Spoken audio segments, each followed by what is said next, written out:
So hi! Welcome and welcome back to my YouTube channel, and for today's tutorial, ituturo ko sa inyo kung paano nga ba mag-update ng ating YouTube app.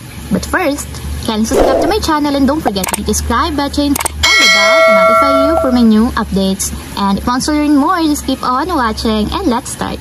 So ayan guys, for today's video, ituturo ko lang sa inyo kung paano nga ba ako mag-update ng YouTube app. So may two ways tayo para sa mga Android users at para sa mga iOS phone.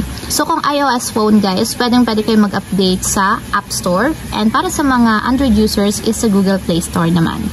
So i-open na natin ang ating Google Play Store. Then pagka-open, mula dito sa mga apps, itap lang natin yung search bar na nandito sa may lower part. And then dito, i-type natin is yung YouTube. Then search lang natin. So open natin yung ating YouTube. So kung makikita nyo guys, kung hindi pa updated yung inyong YouTube application, ang lalabas dito is update.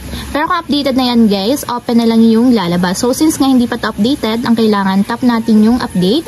And kung makikita nyo, installing na siya, and wait natin hanggang sa matapos ma-install. So ayan guys, after ma-install sa ating mobile device, i-tap na natin yung open para directly mapunta tayo sa pinakang applications. And ayan guys, i-check nyo na lang yung mga bagong features and settings na dinagdag ngayon ni YouTube app.